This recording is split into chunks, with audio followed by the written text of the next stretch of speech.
أَمَّنْ خَلَقَ السَّمَاوَاتِ وَالْأَرْضَ وَأَنزَلَ لَكُم مِّنَ السَّمَاءِ مَاءً فَأَنبَتْنَا بِهِ حَدَائِقَ ذَاتَ بَهْجَةٍ مَا كَانَ لَكُمْ أَن تُنبِتُوا شَجَرَهَا أَإِلَٰهٌ مَّعَ اللَّهِ بَلْ هُمْ قَوْمٌ يَعْدِلُونَ أَمَّن جَعَلَ الْأَرْضَ قَرَارًا وَجَعَلَ خِلَالَهَا أَنْهَارًا وَجَعَلَ لَهَا رَوَاسِيَ وَجَعَلَ بَيْنَ الْبَحْرَيْنِ حَاجِزًا أَإِلَٰهٌ مَّعَ اللَّهِ بَلْ أَكْثَرُهُمْ لَا يَعْلَمُونَ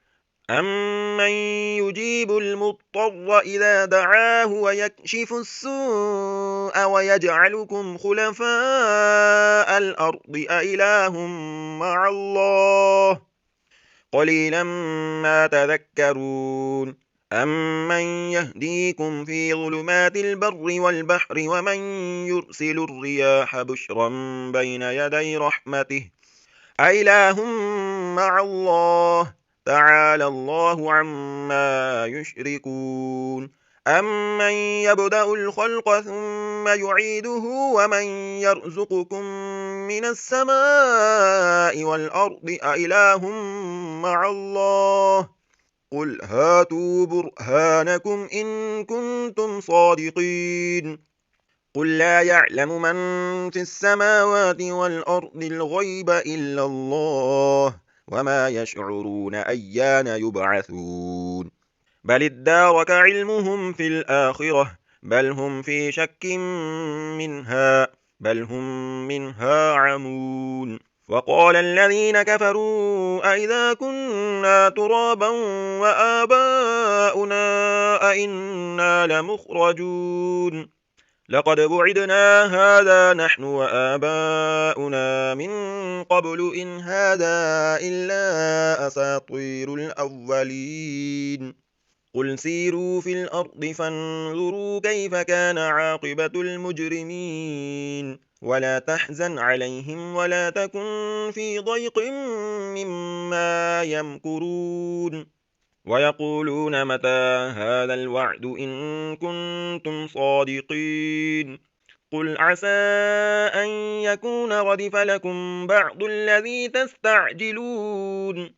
وإن ربك لذو فضل على الناس ولكن أكثرهم لا يشكرون وإن ربك ليعلم ما تكن صدورهم وما يعلنون وما من غائبة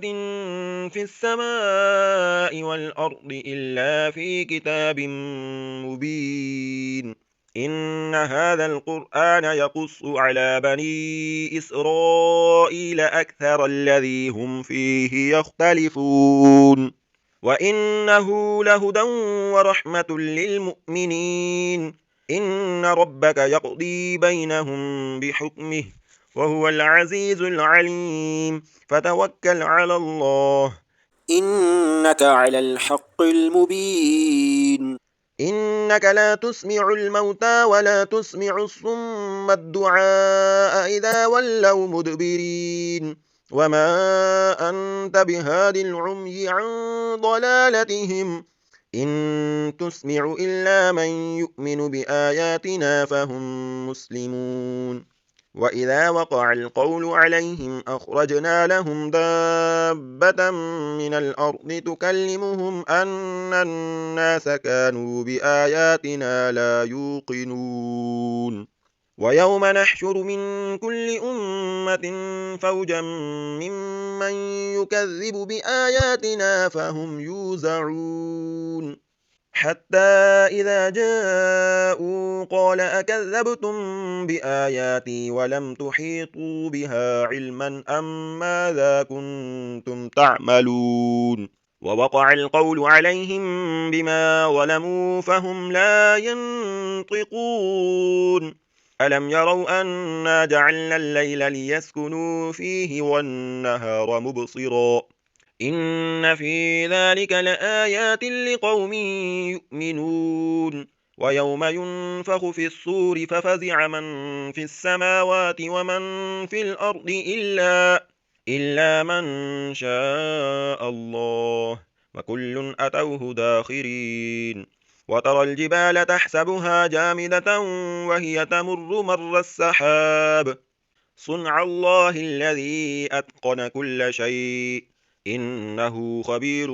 بما تفعلون من جاء بالحسنة فله خير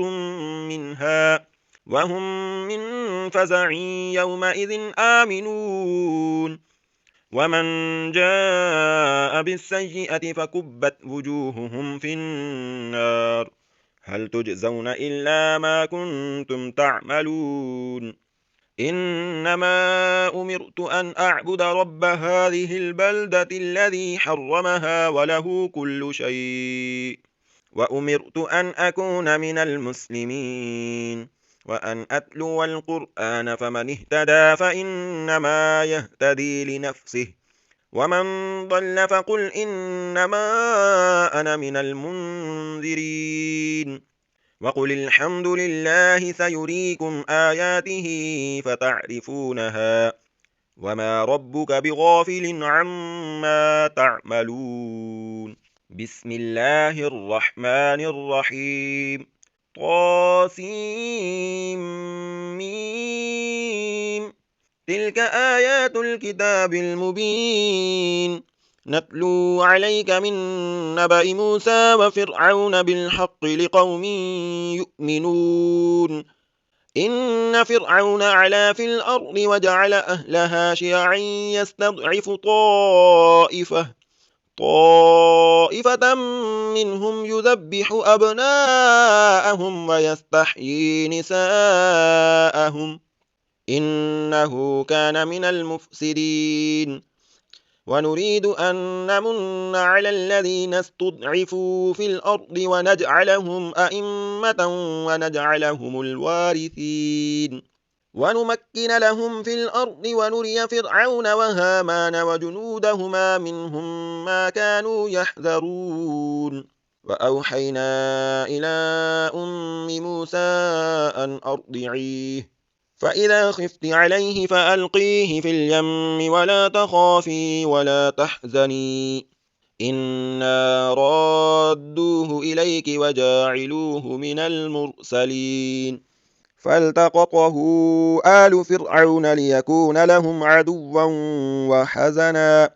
إن فرعون وهامان وجنودهما كانوا خاطئين وقالت امرأة فرعون قرة عين لي ولك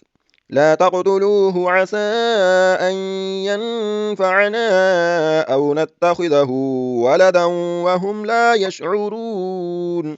وأصبح فؤاد أم موسى فارغا إن كادت لتبدي به لولا أن ربطنا على قلبها لتكون من المؤمنين وقالت لأخته قصيه فبصرت به عن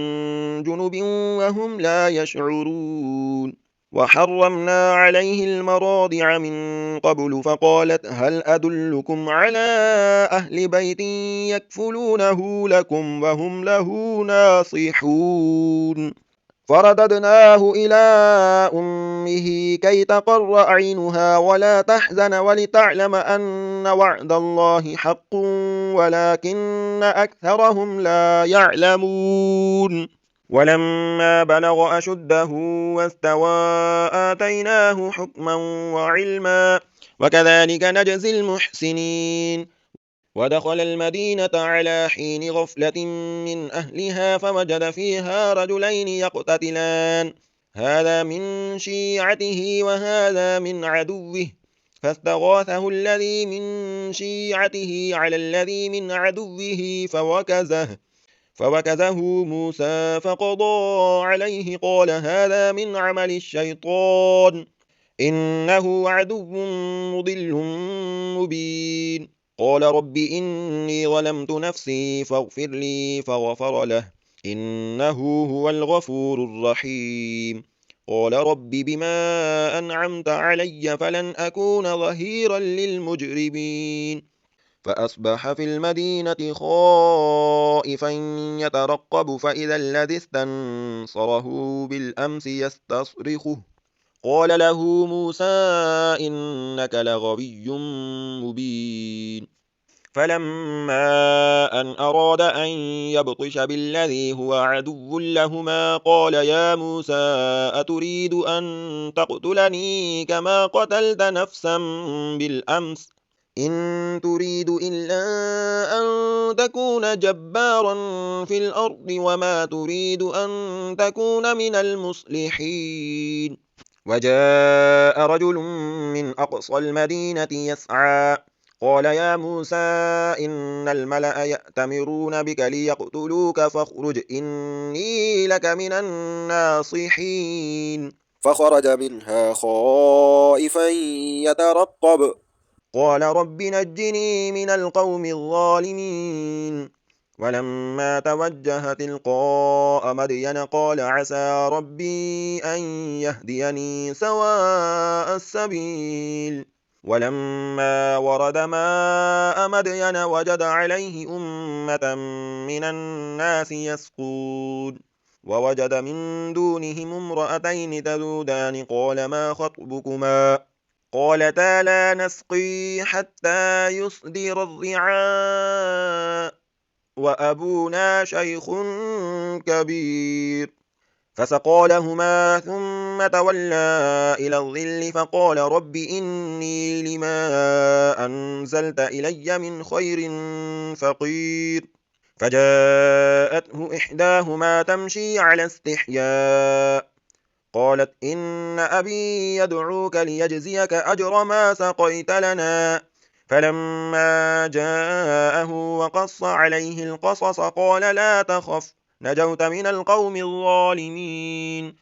قالت إحداهما يا أبت استأجره إن خير من استأجرت القوي الأمين.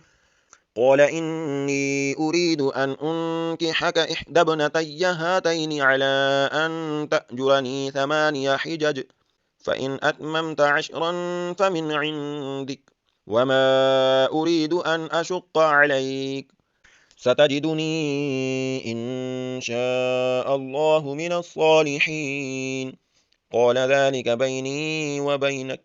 أيما الأجلين قضيت فلا عدوان علي والله على ما نقول وكيل. فلما قضى موسى الأجل وسار بأهله آنس من جانب الطور نارا قال لأهلهم كثوا إني آنست نارا لعلي آتيكم منها بخبر أو جذوة من النار لعلكم تصطلون. فلما أتاها نودي من شاطئ الوادي الأيمن في البقعة المباركة من الشجرة أن يا موسى إني أنا الله رب العالمين وأن ألق عصاك. فلما رآها تهتز كأنها جان ولا مدبرا ولم يعقب يا موسى أقبل ولا تخف إنك من الآمنين.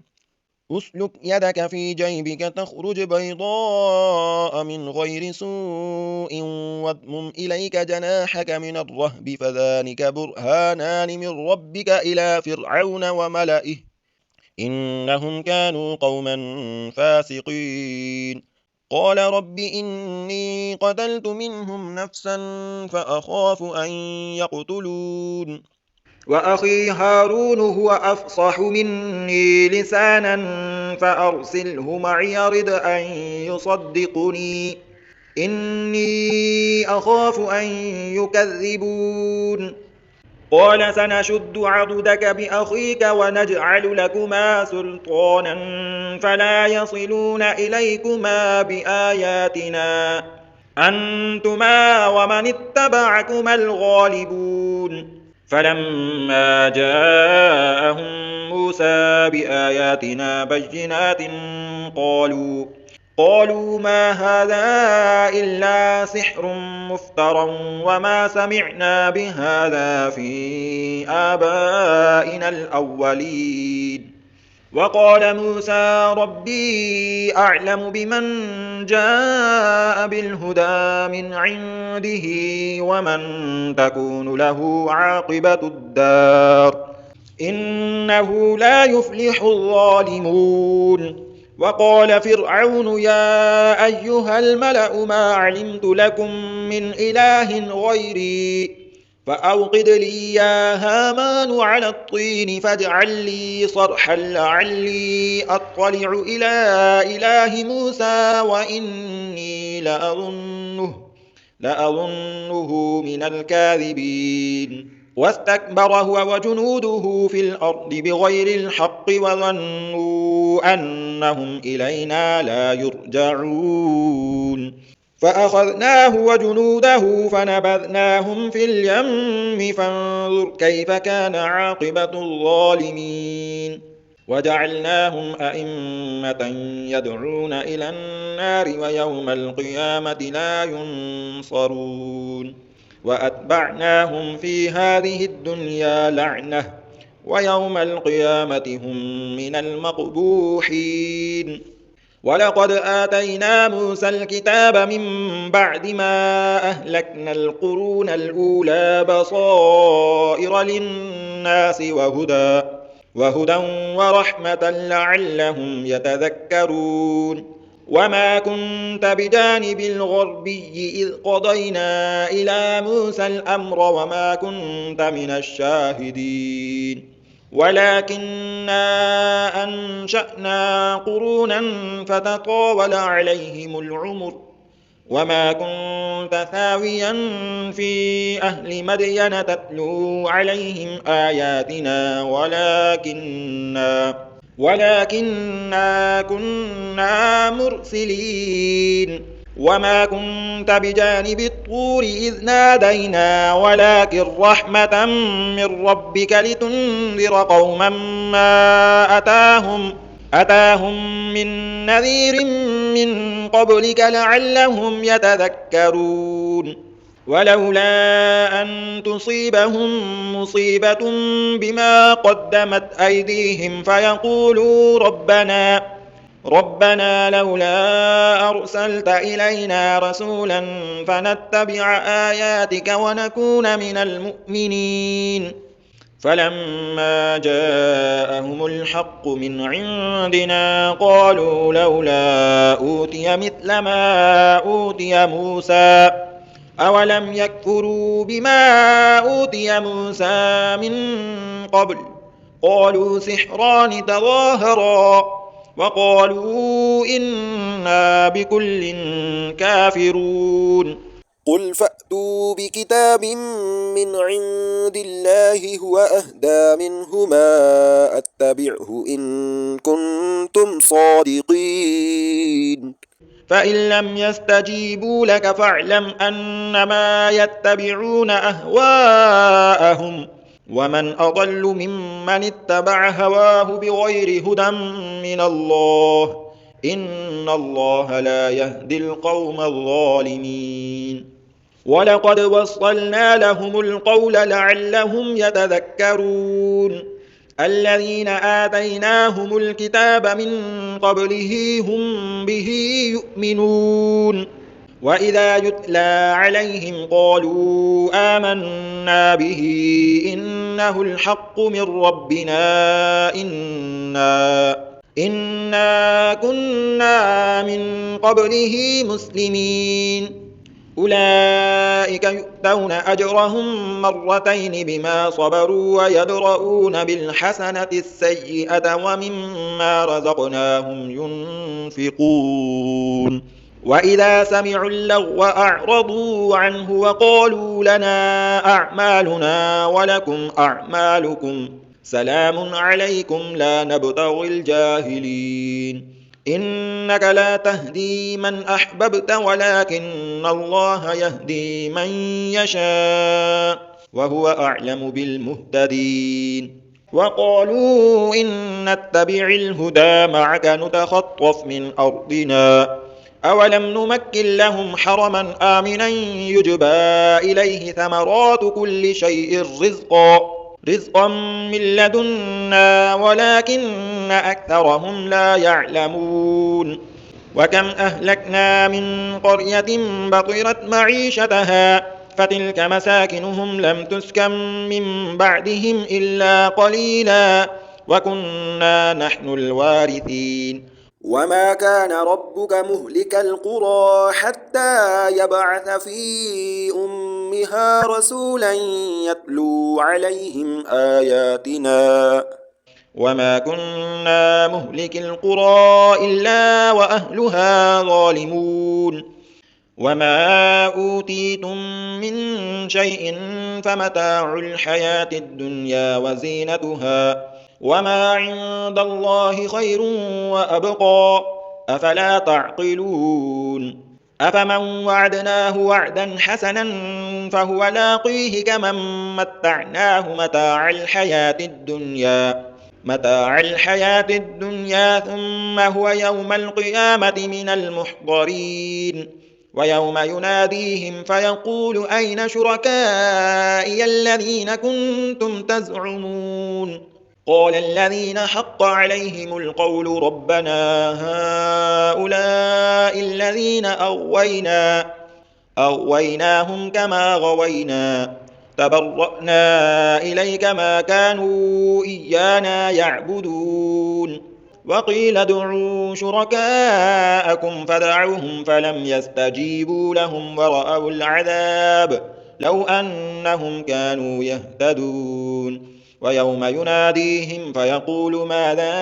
أجبتم المرسلين فعميت عليهم الأنباء يومئذ فهم لا يتساءلون فأما من تاب وآمن وعمل صالحا فعسى أن يكون من المفلحين وربك يخلق ما يشاء ويختار ما كان لهم الخيرة سبحان الله وتعالى عما يشركون وربك يعلم ما تكن صدورهم وما يعلنون وهو الله لا إله إلا هو له الحمد في الأولى والآخرة وله الحكم وإليه ترجعون قل أرأيتم إن جعل الله عليكم الليل سرمدا إلى يوم القيامة من إله غير الله يأتيكم بضياء أفلا تسمعون قل أرأيتم إن جعل الله عليكم النهار سرمدا إلى يوم القيامة من إله غير الله يأتيكم بليل تسكنون فيه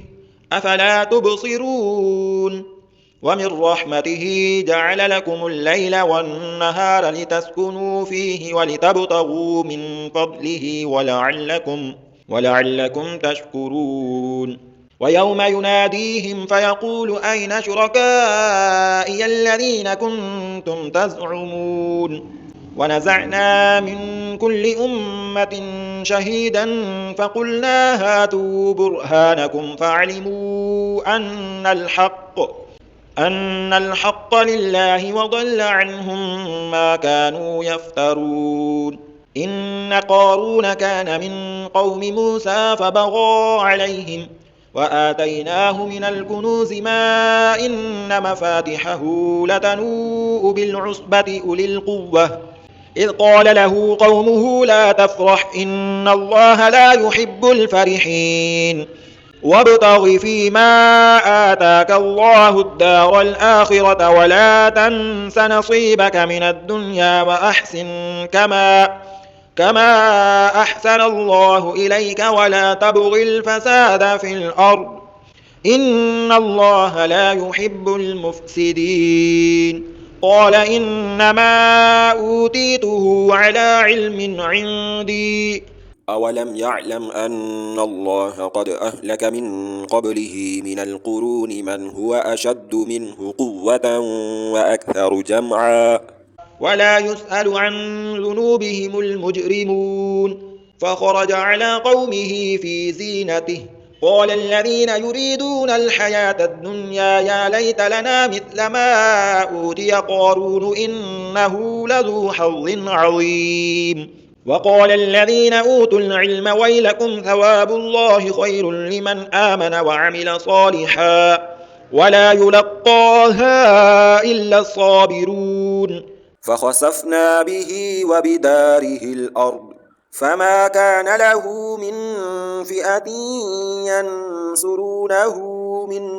دون الله وما كان من المنتصرين وأصبح الذين تمنوا مكانه بالأمس يقولون ويك أن الله يبسط الرزق لمن يشاء من عباده ويقدر لولا أمن الله علينا لخسف بنا ويكأنه لا يفلح الكافرون تلك الدار الآخرة نجعلها للذين لا يريدون علوا في الأرض ولا فسادا والعاقبة للمتقين من جاء بالحسنة فله خير منها ومن جاء بالسيئة فلا يجزى الذين عملوا السيئات إلا ما كانوا يعملون إن الذي فرض عليك القرآن لرادك إلى معاد قل ربي أعلم من جاء بالهدى ومن هو في ضلال مبين وما كنت ترجو أن يلقى إليك الكتاب إلا رحمة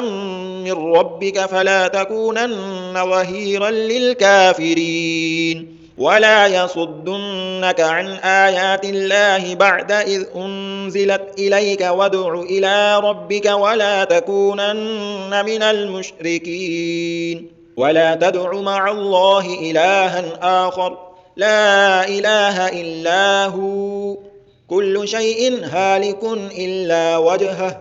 له الحكم وإليه ترجعون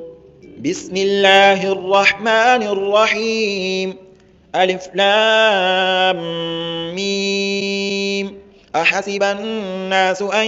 يتركوا أن يقولوا آمنا وهم لا يفتنون ولقد فتنا الذين من قبلهم فليعلمن الله الذين صدقوا وليعلمن الكاذبين أم حسب الذين يعملون السيئات أن يسبقونا ساء ما يحكمون من كان يرجو لقاء الله فإن أجل الله لآت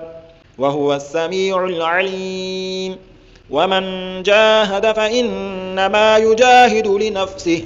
إن الله لغني عن العالمين والذين آمنوا وعملوا الصالحات لنكفرن عنهم سيئاتهم ولنجزينهم أحسن الذي كانوا يعملون ووصينا الإنسان بوالديه حسنا وإن جاهداك لتشرك بي ما ليس لك به علم فلا تطعهما إلي مرجعكم فأنبئكم بما كنتم تعملون والذين آمنوا وعملوا الصالحات لندخلنهم في الصالحين ومن الناس من يقول آمنا بالله فإذا أوذي في الله جعل فتنة الناس كعذاب الله ولئن جاء نصر من ربك ليقولن إنا كنا معكم أوليس الله بأعلم بما في صدور العالمين وليعلمن الله الذين آمنوا وليعلمن المنافقين وقال الذين كفروا للذين آمنوا اتبعوا سبيلنا ولنحمل خطاياكم وما هم بحاملين من خطاياهم من شيء إنهم لكاذبون وليحملن أثقالهم وأثقالا مع أثقالهم وليسألن يوم القيامة عما كانوا يفترون ولقد أرسلنا نوحا إلى قومه فلبث فيهم 1000 سنة إلا 50 عاما فأخذهم الطوفان وهم ظالمون فأنجيناه وأصحاب السفينة وجعلناها آية للعالمين. وإبراهيم إذ قال لقومه اعبدوا الله واتقوه ذلكم خير لكم إن كنتم تعلمون. إنما تعبدون من دون الله أوثانا وتخلقون إفكا إن الذين تعبدون من دون الله لا يملكون لكم رزقا فابتغوا عند الله الرزق واعبدوه واشكروا له إليه ترجعون. وإن تكذبوا فقد كذب من قبلكم وما على الرسول إلا البلاغ المبين. أولم يروا كيف يبدئ الله الخلق ثم يعيده إن ذلك على الله يسير. قل سيروا في الأرض فانظروا كيف بدأ الخلق ثم الله ينشئ النشأة الآخرة إن الله على كل شيء قدير. يعذب من يشاء ويرحم من يشاء وإليه تقلبون. وما أنتم بمعجزين في الأرض ولا في السماء وما لكم من دون الله من ولي ولا نصير. والذين كفروا بآيات الله ولقائه أولئك يئسوا من رحمتي وأولئك لهم عذاب أليم. فما كان جواب قومه إلا أن قالوا اقتلوه أو حرقوه فأنجاه الله من النار إن في ذلك لآيات لقوم يؤمنون. وقال إنما اتخذتم من دون الله أوثانا مودة بينكم في الحياة الدنيا ثم يوم القيامة يكفر بعضكم ببعض ويلعن بعضكم بعضا ومأواكم النار وما لكم من ناصرين. فآمن له لوط وقال إني مهاجر إلى ربي إنه هو العزيز الحكيم. ووهبنا له إسحاق ويعقوب وجعلنا في ذريته النبوة والكتاب وآتيناه أجره في الدنيا وإنه في الآخرة لمن الصالحين. ولوطا إذ قال لقومه إنكم لتأتون الفاحشة ما سبقكم بها من أحد من العالمين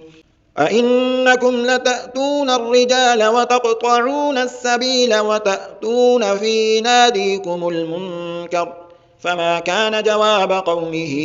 إلا أن قالوا ائتنا بعذاب الله إن كنت من الصادقين. قال رب انصرني على القوم المفسدين. ولما جاءت رسلنا إبراهيم بالبشرى قالوا إنا مهلكو أهل هذه القرية إن أهلها كانوا ظالمين. قال إن فيها لوطا قالوا نحن أعلم بمن فيها لننجينه وأهله إلا امرأته كانت من الغابرين. ولما أن جاءت رسلنا لوطا سيء بهم وضاق بهم ذرعا وقالوا لا تخف ولا تحزن إنا منجوك وأهلك إلا امرأتك كانت من الغابرين. إنا منزلون على أهل هذه القرية رجزا من السماء بما كانوا يفسقون. ولقد تركنا منها آية بينة لقوم يعقلون. وإلى مدين أخاهم شعيبا فقال يا قوم اعبدوا الله وارجوا اليوم الآخر ولا تعثوا في الأرض مفسدين. فكذبوه فأخذتهم الرجفة فأصبحوا في دارهم جاثمين. وعادا وثمود وقد تبين لكم من مساكنهم وزين لهم الشيطان أعمالهم فصدهم عن السبيل وكانوا مستبصرين وقارون وفرعون وهامان ولقد جاءهم موسى بالبينات فاستكبروا في الأرض وما كانوا سابقين فكلا أخذنا بذنبه فمنهم من أرسلنا عليه حاصبا ومنهم من أخذته الصيحة ومنهم من خسفنا به الأرض ومنهم من أغرقنا وما كان الله ليظلمهم ولكن كانوا أنفسهم يظلمون مثل الذين اتخذوا من دون الله أولياء كمثل العنكبوت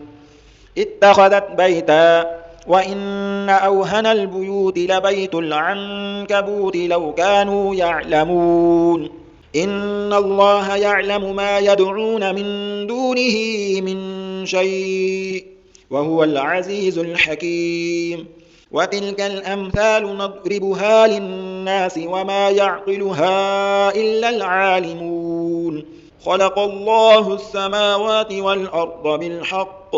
إن في ذلك لآية للمؤمنين